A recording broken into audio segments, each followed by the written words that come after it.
discovered my partner was having an affair with their ex for months. It was an ordinary Thursday morning. I stood in the kitchen, scrambling eggs while humming along to a song we'd danced to at our wedding. Chris wandered in, his tie half knotted, and kissed my cheek absent-mindedly. "Late meeting tonight," he said, not meeting my eyes. His phone buzzed in his hand, a text notification, and he swiped it away too quickly. The toast popped up, startling me. Something about the way he lingered in the doorway, cologne sharp and unfamiliar, made my stomach twist. The signs were there. I just didn't want to see them. For weeks, Chris had been working late twice a week. He'd come home smelling like the gym showers, even though his membership had lapsed months ago. His phone, once left charging on the nightstand, now lived in his pocket. Once while he showered, I'd hovered over it when a message lit up the screen. "Miss you." My heart stalled, but I dismissed it. Old group chat, I told myself, a joke. Then came the Saturday he forgot our anniversary. We'd planned a quiet dinner, just us. I'd bought his favorite wine, lit candles, even wore the lace dress he'd joked about early in our marriage. But by 8 p.m., he still wasn't home. When he finally stumbled in at midnight, he smelled like whiskey and a perfume I didn't recognize. "Got held up with Dave," he slurred, avoiding my tear-streaked face. I found receipts in his jacket that night, a hotel downtown. For client meetings, he insisted. I believed him. Until I found the iPad. It was buried in his office drawer under a stack of old tax files, a device I hadn't seen in years. The battery was dead, but when I plugged it in, notifications flooded the screen. Over 200 unread messages from Jenna. Her. His college girlfriend. The one he'd called crazy when I'd asked about her years ago. The one who'd supposedly moved across the country. My hands shook as I tapped their thread. "Last night was perfect. I've missed this." Sent on our anniversary. "You're my soulmate. I can't keep doing this in secret." 3 weeks ago. "She still doesn't suspect?"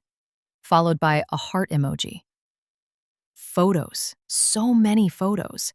Chris shirtless in a hotel bed.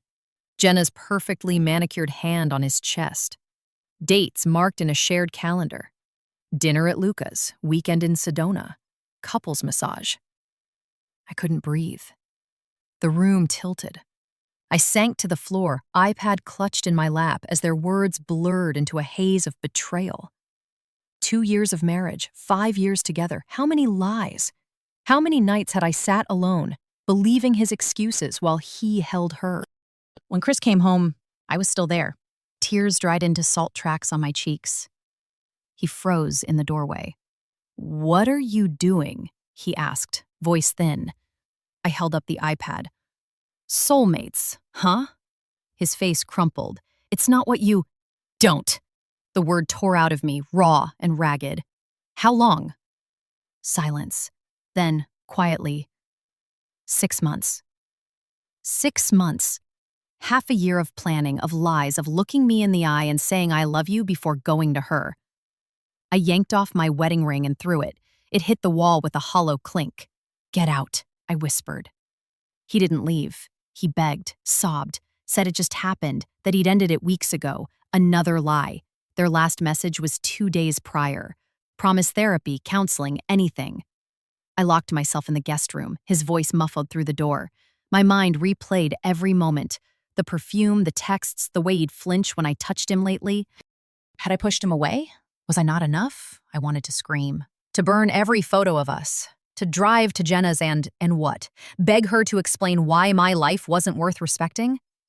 Now, I'm typing this from my sister's couch. Chris has blown up my phone. Apologies, promises, pleas to talk.